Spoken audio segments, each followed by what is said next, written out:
أحمده ونصلي على رسوله الكريم أما بعد فأعوذ بالله من الشيطان الرجيم بسم الله الرحمن الرحيم رب اشرح لي صدري ويسر لي أمري واحلل عقدة من لساني يفقهوا قولي رب زدني علما اللهم فقهنا في الدين اللهم يا مقلب القلوب ثبت قلوبنا على دينك اللهم يا مصرف القلوب صرف قلوبنا على طاعتك اللهم انفعنا بما علمتنا وعلمنا ما ينفعنا وزدنا علما اللهم إنا نسألك علما نافعا ورزقا طيبا وعملا متقبلا بسم اللہ الرحمن الرحیم 38 سے اسٹارٹ ہوتا ہے ہمارا تھرڈ رکوع.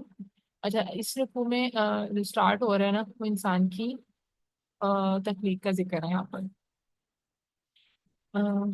وا اور ایک جب قال کہا رب کا تیرے رب نے رب کا رب کا تیرے یہ آپ کی للملائکتی فرشتوں سے. اچھا لیل کا ہم لوگوں نے کے لیے پڑھا تھا نا تو فرشتوں کے لیے جو ہے فرشتوں سے کہا انی بے شک انی کا مطلب انا سے بے شک ہوتا ہے اور ای کی جو یا آ جاتی ہے نا لفظ کے لاسٹ میں اس کا مطلب ہوتا ہے میں میرا. انی بے شک میں جاعل بنانے والا ہوں فی میں عرض زمین میں خلیفتاً خلیفہ یا ایک جانشین. جانشین کو ایک اسے کہتے ہیں جو ایک کے بعد دوسرا آنا مطلب ایک کے بعد ایک آنا ایک دوسرے کے پیچھے آنا جس کے اوپر کوئی ذمہ داری جو ایک کی ذمہ داری دوسری سنبھالے خلیفہ اسے کہتا ہے. پھر قولو کہا آ کیا تا آپ جال بنائیں گے کیا آپ بنائیں گے فیہا اس میں من جو یو وہ سدو فساد کرے فیہا اس میں وا اور یسفکو بہائے گا دماغ خون وہ یسفکو دماغ اور بہائے گا خون ونحن اور ہم نسبح ہم تسبیح بیان کرتے ہیں بھی ساتھ ہم تعریف کا تیری ساتھ تیری تعریف کے ونقدس اور ہم قدس پاکی بیان کرتے ہیں لگا تیرے لیے. قال یہ سب فرشتے جو اللہ تعالیٰ سے کہہ رہے ہیں قال کہا انی بے شک میں ابھی اللہ تعالیٰ کہہ رہے ہیں بے شک میں اعلم میں جانتا ہوں ما جو لا نہیں تعلمون تم جانتے. اور یہ یہ آیت نا اس بات کا ثبوت دیتی ہے کہ اللہ تعالیٰ نے فرشتوں کو بھی اتنا ہی علم دیا ہے جتنا اللہ تعالیٰ کا اذن تھا. غیب کا علم وہ بھی نہیں جانتے. زیادہ اللہ تعالیٰ کا علم وسیع ہے غائبانہ ہے اس کے علم پر کوئی احاطہ نہیں کر سکتا کہ چاہے فرشتے ہی کیوں نہ ہو. اچھا یہاں پر ذکر ہو رہا ہے کہ اللہ تعالیٰ فرشتوں سے کہتے ہیں کہ میں زمین میں خلیفہ ایک جانشین بنانے والا ہوں مطلب ایک کے بعد دوسرے لوگ اس کے پیچھے آتے چلے جائیں گے. اور پھر فرشتوں نے کہا کہ آپ ایک ایسی مخلوق مطلب زمین میں بنا رہے ہیں جو فساد کرے گی اور خون بہائے گی.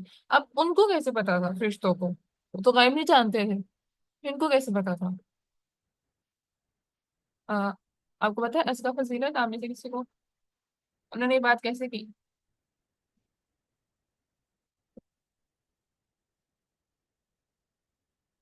ادھر ہی ہیں آپ دونوں؟ آئیڈیا نہیں ہے. اچھا کیونکہ انسانوں سے پہلے اس زمین میں جنات رہتے تھے تو ان کا بھی یہی طرز عمل تھا. اس وجہ سے انہوں نے فرشتوں نے ان جنات کے طرز عمل کو دیکھتے ہوئے انسان ایک اور مخلوق کو ہے وہ بھی جب زمین میں جائے گی تو آف کورس وہ بھی یہی کرے گی. اس لیے انہوں نے اللہ تعالیٰ سے کہا تھا. پھر وہ کہتے ہیں کہ اگر آپ کو تسبیح یا عبادت کے لیے چاہیے تو ہم ہیں آپ کی تسبیح بھی بیان کریں آپ کی تعریف بھی کریں آپ کی پاکی بھی بیان کریں مطلب عبادت تو ہم کر رہے ہیں تو پھر آپ کیوں ایسی تخلیق بنا رہے ہیں جو اب زمین پہ آئے گی. اچھا اللہ تعالیٰ نے نا اپنی ابھی بنایا نہیں ہے انسان کو لیکن اللہ تعالیٰ نے ذکر کیا کہ میں بنانے والا ہوں زمین میں جانشین. جب ہم کوئی اہم کام کرتے ہیں نا تو اس کے پہلے اس کا ذکر اس کے پہلے اس کا ذکر کیا جاتا ہے اور اس میں اس کام میں جتنے لوگ شامل ہوں ان سے مشورہ کیا جائے تو پھر وہ کام اچھے طریقے سے بھی ہوتا ہے. اگر ہم لوگ کوئی اہم کام کرنے والے ہیں نا تو جب لوگوں سے کو شامل کر دیا جائے پھر وہ رائے دیتے ہیں تو یہ نا ایک اللہ تعالیٰ نے کہ کیوں بتایا تھا کہ اگر ان کے دماغ میں فرشتوں کے دماغ میں کوئی سوالات تھے تو ان کو بھی وہ اللہ تعالیٰ دیکھ لیتے کہ کیا ان کی مینٹالٹی ہے. لیکن اللہ تعالیٰ کو یہاں پر فرشتوں کی ضرورت، مشورے کی ضرورت نہیں تھی، اور نہ وہ یہاں پر مشورہ کر رہے ہیں. وہ تو جسٹ ایک انسان جیسی اہم چیز کا ذکر ان کے سامنے پیش کر رہے ہیں کہ وہ ذہنی طور پہ تیار رہیں، اس کے مقام کو پہچانے، اور اس کے اور انسان کو اہمیت دی ہے کہ اس کے کام ہونے سے پہلے جب انٹروڈکشن ہو گیا کسی کا، ہم لوگ کسی اچھی پرسنالٹی ہوتی ہے تو اس کا انٹروڈکشن کرواتے ہیں نا. تو ایک اس کی عرض وجود میں آنے سے پہلے اللہ تعالیٰ نے ایک انسان کو اہمیت دیتے ہوئے فرشتوں کے سامنے ان کا ذکر کیا تھا. لیکن ہمارے لیے ہے کہ ہم کوئی اگر اہم کام کر رہے ہیں تو اس میں کسی سمجھدار قابل بھروسہ لوگ، انسانوں سے، لوگوں سے ذکر کر کے اس میں مشورہ لے لینا چاہیے، اور اپنی آؤ نہیں کرنی چاہیے. صرف قابل بھروسہ، ہر کسی سے نہیں. پھر وَعَلَّمَ، اور سکھا دے آدم علیہ السلام کو اسمائی نام کلہا، سب کے سب، سارے کے سارے. ثم پھر عرضہم، پیش کیا ان کو، کن کو؟ حضرت آدم علیہ السلام کو، علا پر ملائکہ تھی، فرشتوں کے، اور ان کو فرشتوں کے سامنے پیش کیا. فقال، تو کہا، انبئونی، کیا میں بتاؤں تم کو، بتاؤ مجھے. امبیو نباس کا مطلب ہوتا ہے خبردار کرنا یا بتانا یہ، اور نیم مجھے. اب ان کو کہا جا رہا ہے کہ بتاؤ مجھے بھی اسمائی، اللہ تعالیٰ آدم علیہ السلام کو کہہ رہے ہیں بتاؤ مجھے بھی اسمائی نام، ہا الائی، ان کے، ان اگر کن تم ہو تم صادقین، سچے. تو یہاں پر اللہ تعالیٰ نے جب آدم علیہ السلام کو بنایا تو ان کو علم سکھایا ناموں کا. تو پھر ان کو فرشتوں کے سامنے ان ناموں کا علم جو سکھایا گیا تھا وہ بتانے کے لیے بولا کہ ان کو ان کے نام بتاؤ.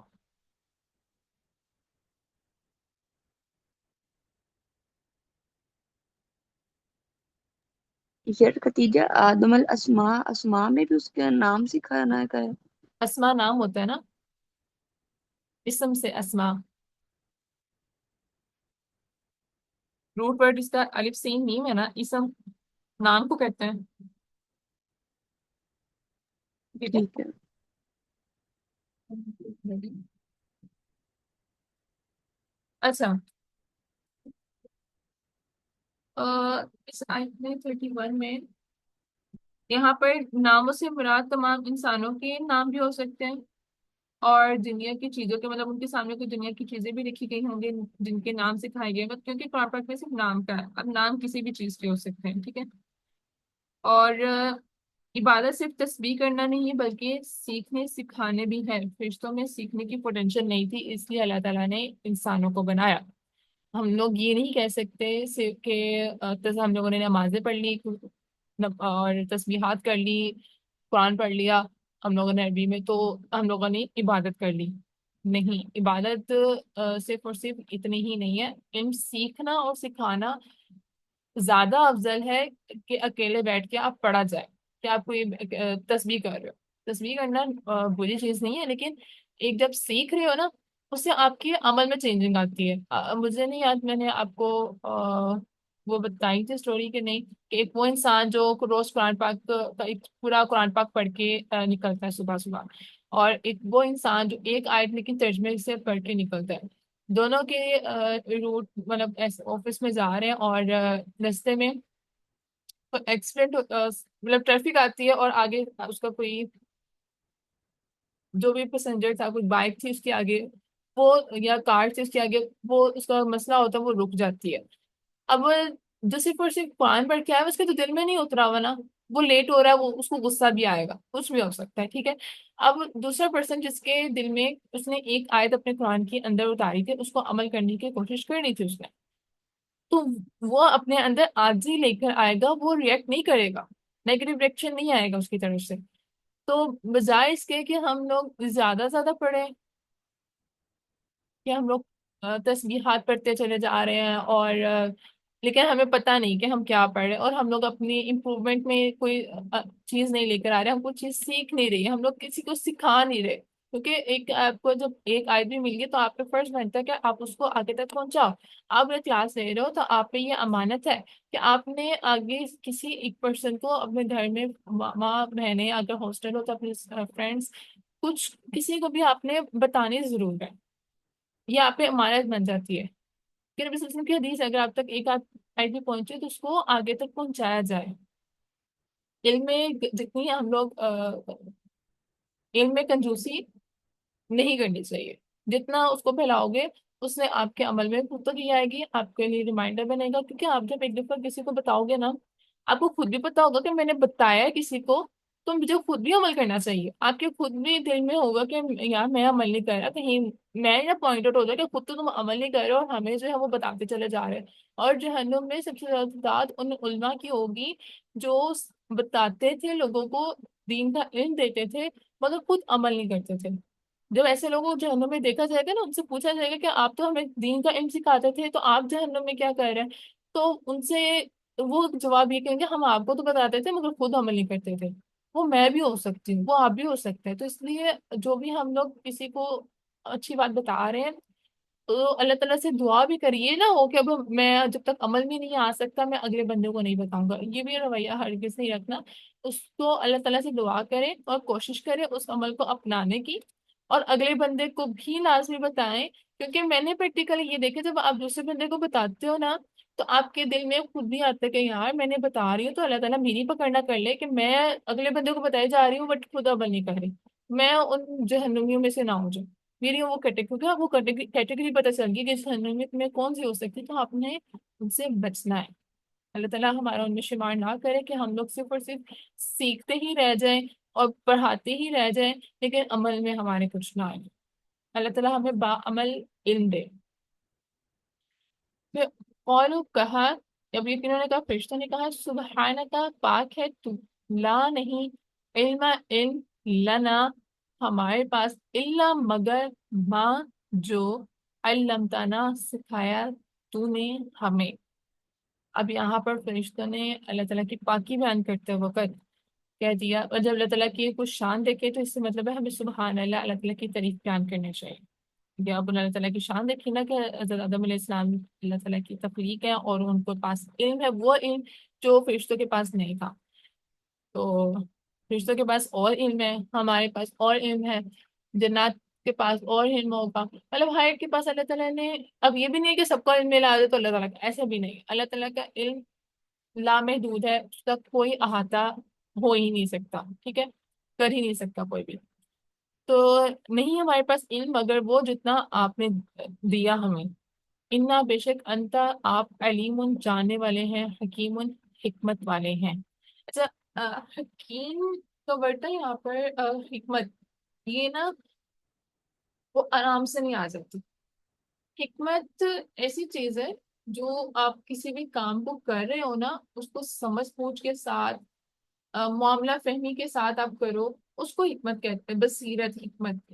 اور یہ ضروری نہیں کہ ہم دین والے کے پاس ہو، ضروری نہیں کہ بہت زیادہ علم یافتہ کے پاس ہو، کہ یہ اللہ تعالیٰ سے مانگنے پر ملتی ہے. اور جتنا آپ اللہ تعالیٰ سے لو لگا لیتے ہیں نا اللہ تعالیٰ آپ کو حکمت دیتے چلے جاتے ہیں علم کے ساتھ. اور یہ جو حکمت ہے نا آتی علم کے ساتھ. اب یہ بھی نہیں کہ اگر آپ علم حاصل نہ کرو تو آپ کے پاس حکمت آ جائے، ایسی بات نہیں. آپ کو جب علم آتا ہے، قرآن کا آتا ہے، حدیث کا آتا ہے، تو آپ کو معاملہ فہمی آتی ہے کہ کون سے معاملات کس طرح سے کیے گئے تھے، تو ہم نے اس معاملہ کو کس طرح سے ڈیل کرنا ہے. یہ حکمت ہوتی ہے. اب جیسے اللہ تعالیٰ کی حکمت تھی کس میں، حضرت آدم علیہ السلام کو انسانوں کو بنانے میں، کہ ان کے پاس اللہ تعالیٰ نے اس کو انسان کے اشرف المخلوقات بنایا ہے تب. مطلب اس سب کے پیچھے، دنیا کو بنانے کے پیچھے بھی اللہ تعالیٰ کی حکمت ہے کہ کوئی نہ کوئی ریزن ہے جس کی وجہ سے یہ سب کچھ بنا ہے اور ایک پلاننگ کے تھرو چل رہا ہے. قال کہا یا آدم، اے آدم، اب ہم اب بتاؤ ان کو اسماءہم، نام ان کے. فلما، تو جب انباہم بتائے ان کو یا اس نے بتا دیے، بسماہم ان کے نام، قال کہا، علم کیا نہیں، اقول میں نے کہا تھا، میں قل کہا تھا، لکم تم کو، انی بے شک میں اعلم جانتا ہوں غیب السماوات میں آسمان کا، یہ اللہ تعالیٰ کہہ رہے ہیں، اور عرض اور زمین کا۔ جب اللہ تعالیٰ نے آدم علیہ السلام کو کہا تھا کہ نام بتاؤ ان کے، اور اس نے حضرت آدم علیہ السلام نے ان کے نام بتا دیے، تو اللہ تعالیٰ فرما رہے ہیں فرشتوں سے، کیا میں نے تمہیں نہیں کہا تھا میں جانتا ہوں غیب آسمان اور زمین کا؟ وَأَعْلَمُ جانتا ہوں ماں جو تم ظاہر کرتے ہو، وما اور جو تم تھے تم چھپاتے، مطلب ہر وہ علم جو ان کے دلوں میں تھا، مطلب فرشتوں سے کہا جا رہا ہے نا کہ جو ان کے دل میں ہے یا وہ چھپا رہے ہیں یا پھر وہ انہوں نے ظاہر کر دیا، وہ سارا علم جو ہے ساری جو باتیں وہ اللہ تعالیٰ جانتے ہیں۔ تو دنیا میں ہر وہ کام آ جاتا ہے جو ہم لوگ بغیر ارادے کے کرتے ہیں، مطلب جو ہم لوگ ظاہر ہو جاتا ہے، ہم لوگ کا بول دیتے ہیں یا ایکشن میں آ جاتا ہے اب تک، اور تک تم جو دل میں بات چھپا لی یا پھر اس کو ایکسپوز نہیں کیا۔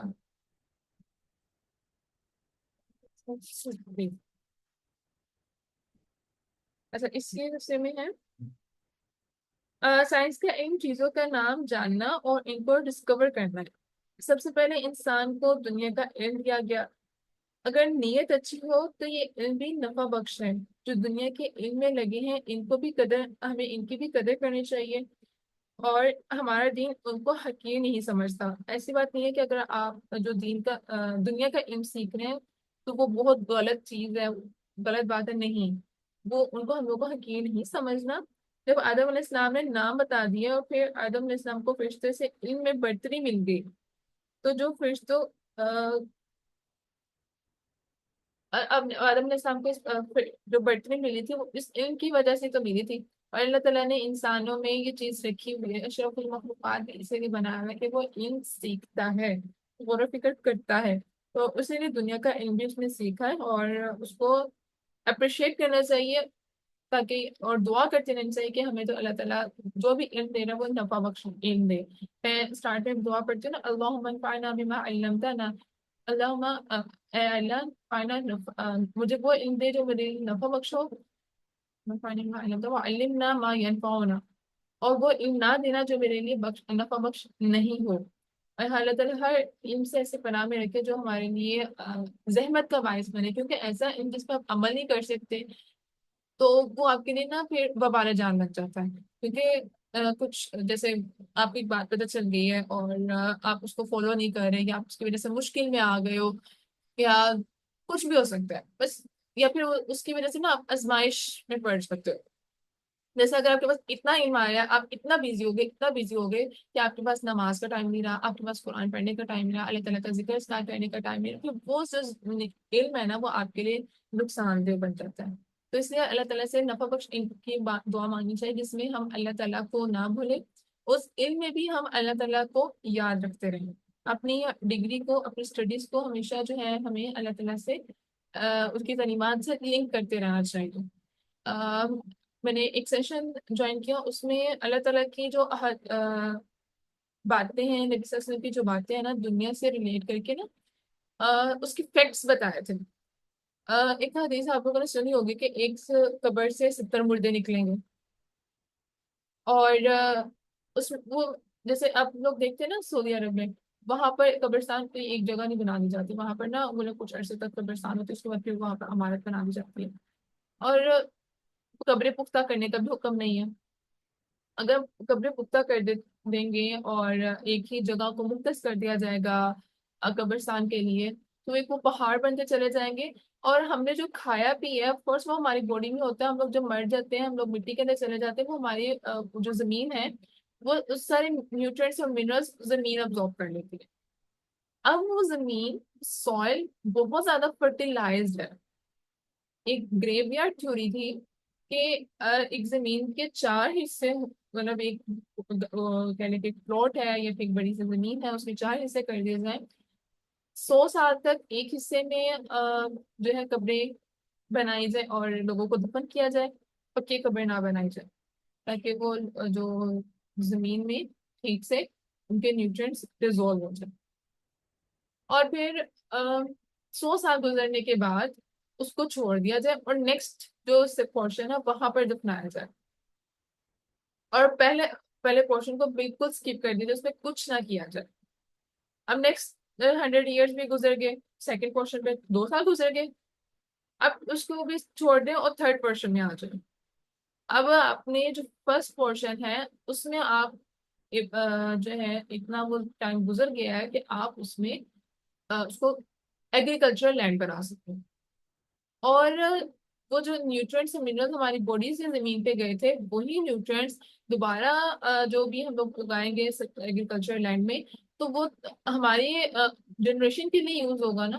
جو ہم لوگ آج کل کہہ رہے ہیں کہ ہماری وہ جو کوالٹی نہیں رہی، نیوٹرینٹس نہیں رہے، وہ کہاں چلے گئے؟ فلش آؤٹ کو ہو رہے ہیں نا. تو ہم لوگوں نے ایگریکلچر لینڈ کو اتنا ری یوز کر لیا، اتنا یوز کر لیا کہ سوائل میں بھی کیپیسٹی ایک لمٹ تک ہوتی ہے، اتنی زیادہ نہیں ہوتی. اور ہم لوگ پھر فرٹیلائزر یوز کر رہے ہیں، اس کے کتنے نقصانات ہیں. پیسٹیسائڈ یوز کر رہے ہیں، نقصانات تو ہیں نہیں تو نہیں. اس چیز کو ہم لوگ تو اگنور کر نہیں سکتے. ہم سب اس چیز کو ایکسیپٹ کرتے ہیں کہ فرٹیلائزر سے اور پیسٹیسائڈ وغیرہ ان سب سے ہماری جو کوالٹی ہے فوڈ کی وہ نہیں تھی. تو جب ہم اللہ تعالیٰ کے احکامات کو بس سے کچھ ڈال دیں گے تو پھر انسانوں میں زوال تو آئے گا. دیکھیے اب ہر چیز کو نا اللہ تعالیٰ نے بتا تو دی، 1400 سال پہلے جو باتیں آ جاتی ہیں وہ پھر آج وہ بھی کرتے ہیں نا. تو لوگ سائنسدان اس پہ کام کرتے ہیں. تو ہمارے بھی فرض ہے کہ ہم لوگ اللہ تعالیٰ کو نا کبھی بھی نہ بھولے کہ ہم کچھ بھی تعلیم علم حاصل کر رہے ہیں نا دنیا کا، اس میں کہیں نہ کہیں اللہ تعالیٰ کے غور و فکر کرتے رہنا چاہیے کہ اللہ تعالیٰ کی نشانیاں آپ کو لازمی اس میں نظر آتی ہے. کہ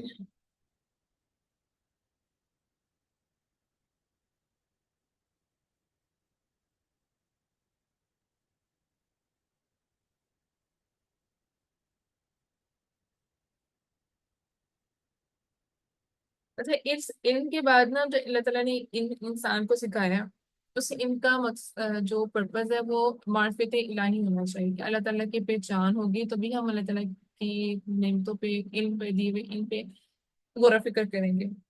اور اب جب تک انسان اپنے خالق کو نہیں نہ پہچانتا وہ خود کو بھی پہچان نہیں سکتا. مطلب اپنے خالق کو پہچاننے کے بعد خود کی بھی پہچان ضروری ہے. اور تبھی جو ہے انسان کے لیے ہدایت کے راستے پر چلنا آسان ہوگا، کیونکہ تبھی جو ہے وہ خالق اور مخلوق کا تعلق ٹھیک ٹھیک ہوگا. اور جب اللہ تعالیٰ اور اس کے مخلوق اور انسانوں کا تعلق صحیح راستے مطلب صحیح وے میں ہوگا تو وہ منزل تک بھی پہنچے گا. اتنا بہت ہے. اوکے تفصیل آ جاتی ہے. ترجمہ اس کا آسان ہے 30 سے لے کر 33 تک. مطلب اس میں صرف مطلب اس میں 2 ہی ورڈ سے جو مشکل تھے، یوسفک الدماء، خون بہانا. باقی تو علم مطلب وہ ورڈز ہیں جو اردو سے نکل آتے ہیں. چھوٹا ہے فضیلت، ایک پیج تو کرو یار. اچھا اس اسٹوری کو تو کمپلیٹ کریں، ایٹ لیسٹ اسٹوری تو کمپلیٹ ہونی چاہیے تھی. وَإِذَا اور جب قلنا کہا ہم نے للملائکتی فرشتوں کو سجدو سجدہ کرو آدم علیہ السلام کو تو سجدو انہوں نے سجدہ کیا الا مگر ابلیس کے سوا سب نے سجدہ کیا. ابا انکار کیا، واستکبروا اور تکبر کیا. ابلیس نے کیا کیا؟ انکار اور تکبر کی روش اختیار کی. وکانا اور ہو گیا من الکافرین ابا کافر. ابا مستقبر کا کیا کہا؟ انکار کیا. ابا اس نے انکار کیا، استکبرا تکبر سے اور اس نے تکبر کیا.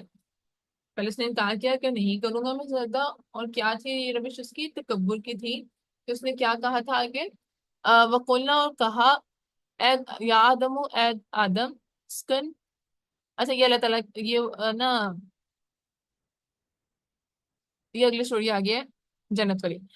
اس کو ابھی اس تفسیر کو یہاں تک کمپلیٹ کرتے ہیں کیونکہ اس پورشن کے کیونکہ اسٹارٹ ہے نا تو اس لیے تفسیر زیادہ سے زیادہ ہوگی. بعض یہ چیز جو اسٹوری ہے قرآن میں بار بار ریپیٹڈ ہوئی ہوئی ہے.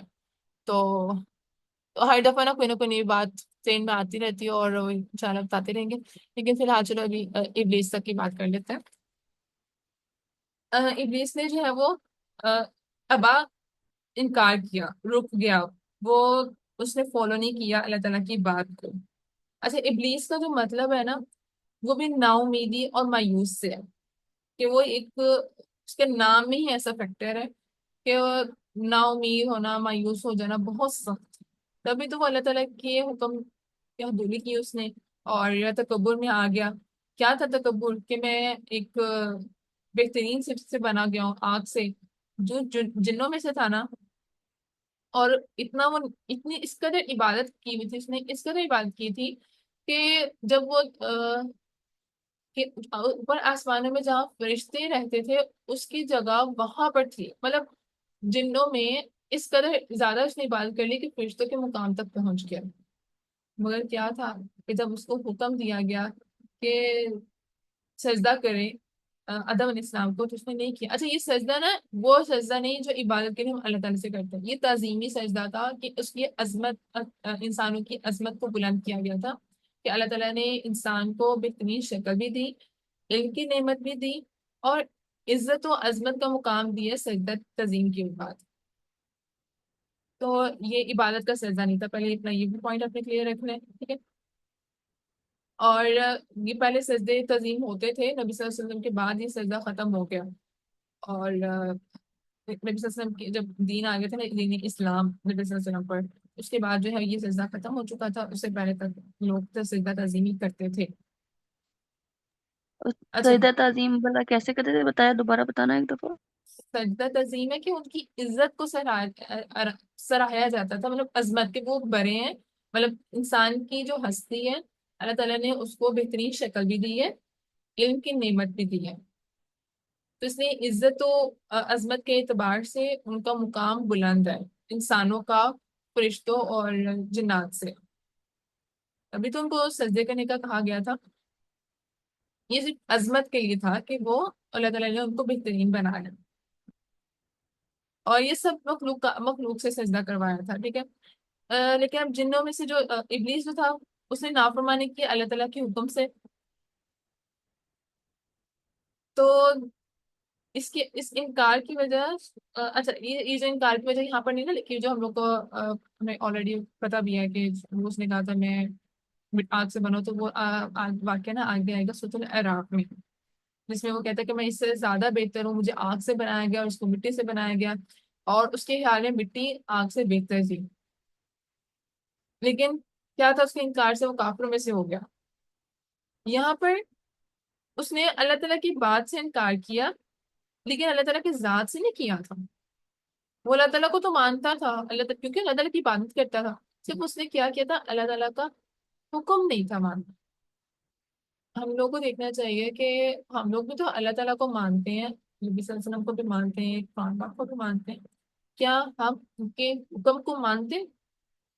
کیونکہ کفر، اس نے جو ابلیس نے کفر اختیار کیا تھا وہ صرف ایک انکار کی وجہ سے تھا، اور انکار کی وجہ بھی کیا ہوتی ہے کہ ہم بعض دفعہ ہماری کوئی اصلاح کر دیتا، ہمیں نہیں پتہ ہوتی کوئی بات، یا ہم لوگ ایک روش پہ اختیار، ہم لوگ ایک لائف اسٹائل ہم لوگوں نے اپنایا ہوتا ہے، ہمیں پتہ چل جائے کہ غلط ہے، پڑھ لیا ہم نے غلط ہے، تو ہم اس کو نہیں ٹھیک کر رہے۔ کیوں نہیں کر رہے ٹھیک؟ کیونکہ ہمارے اندر تکبر آ جاتا ہے، تو ہمارے اندر تکبر ہی ہوتا ہے کہ ہم کس طرح سے اب جو ہے وہ چینج ہو جائے، کہ ہم اب لوگ کیا کہیں گے، مطلب آپ نے لوگوں کی جو ہے وہ فکر اپنے دل میں ڈالیں گے، اللہ تعالیٰ کی محبت تو پھر نہ ہوئی، آپ لوگ کو تو ہمیں لوگوں کی فکر ہو گئی، تو اپنے جو بھی آپ کو حق بات پتہ چل جائے، اپنے اندر ایکسیپٹنس پاور رکھی جائے، اس میں تکبر یا حسد ہرگز نہ ہو، کہ اگر کوئی آپ سے کچھ چھوٹا بھی آپ کو کوئی بات اچھی بتا رہا ہے اور آپ کو نہیں بتاتی، آپ لوگ ہم لوگ لا علمی میں اگر رہ گئے دنیا میں، ہمیں نئی بات بھی پتہ چلی، تو ہمیں اس کو فالو کر لینا چاہیے، کیونکہ ابھی تک علماء کرام اگر تعلیم دے رہے ہوتے ہیں نا، تو اگر جہاں سے کوئی میں 5 سال پیچھے کی بات کر لوں نا، جسٹ 5 ایئرس، اس میں علماء کی تعلیمات اور ہوتی، مطلب جو یہ نہیں کہ کنٹراسٹ ہوتا ہے، بس فرق اتنا آتا ہے کہ انسان جب پڑھتا رہتا ہے نا، تو اللہ تعالیٰ اس کی بصیرت اور حکمت نا اور زیادہ کھولتے رہتے ہیں، اور پھر وہ معاملہ نا نیکسٹ ٹائم میں وہ کلیئر ہو جاتا ہے۔ ابھی ریسنٹلی ایک رمضان میں مجھے ہوا تھا، ایک ایسی بات ہوئی تھی، نظر آئی تھی، جو پہلے علماء کے اکارڈنگ مطلب وہ ایک بات کی تعلیم دے رہے تھے، پھر اس کے بعد انہوں نے اس کی کریکشن کروائی، اب میرے ذہن سے بالکل وہ بات اسکپ ہوگی، میں یاد کرنے کی کوشش کروں گی کہ میں بتاؤں گی ضرور. تو جب آپ کو کوئی بات پتہ چل جائے اس کو ایکسپٹ کر لیں. نو میٹر آپ نے کتنے سال دین قرآن کے ساتھ جڑے رہ گئے، کتنے سال آپ نے حدیث کے ساتھ جڑے رہ گئے، آپ بے شک ہزاروں کے بیچز میں آپ لوگوں نے بچوں کو پڑھا دیا ہے، کتنے سال سال بیچز پڑھا رہی ہیں. ابھی ہم لوگ کا تو ویسے بھی وہ لیول نہیں ہے. تو چلیں، ہمارے لیول پہ ہم لوگوں نے جتنی مرتبہ 5 دفعہ 6 دفعہ قرآن پاک تک پڑھ لیا بے شک. لیکن اگر ہم لوگ اس کو بعد میں بھی کوئی بات پتہ چل جاتی ہے اپنے بچوں سے، چھوٹی جنریشن سے، تو اس کو عمل میں لے کر آنا ہے. لیکن پہلے آپ لوگوں نے ریسرچ ضرور کر لینی ہے آ رہا ہے کہ وہ بات ٹھیک ہے. اوکے، ابھی تک اتنا ہی اس کو رکھتے ہیں، پھر نیکسٹ انشاءاللہ 35 آیت سے نیکسٹ کرتے ہیں، کل کریں گے. آج آ جاتے ہیں تجوید پہ. تجوید ہماری کہاں تک ہوئی تھی؟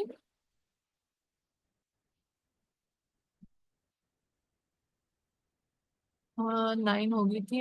10، 10 سے بھی نہیں، 10 سے 12 بھی ہو گئی تھی، 13 سے. اوکے. بسم اللہ الرحمن الرحیم. وَإِذَا قِيلَ لَهُمْ آمِنُوا كَمَا آمَنَ النَّاسُ قَالُوا أَنُؤْمِنُ كَمَا آمَنَ السُّفَهَاءُ. اچھا، لاسٹ میں یہ حمزہ حمزہ پہ جب بھی جزم آتی ہے اس کو جھٹکا دے کے بڑھتے ہیں کر کے، ٹھیک ہے. اب یہاں پر وقف بھی کرنا ہے، مد بھی ہے اور حمزہ بھی ہے. اب دوبارہ نوٹ کرنا کیسے پڑھ رہی میں. آمن السفہاء، ٹھیک ہے. الا انہم هم السفہاء ولکن لا يعلمون.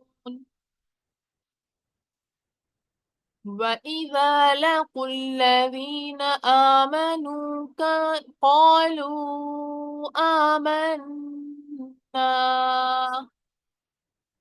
وَإِذَا خَلَوْا إِلَى شَيَاطِينِهِمْ قَالُوا إِنَّا مَعَكُمْ إِنَّمَا نَحْنُ مُسْتَهْزِئُونَ.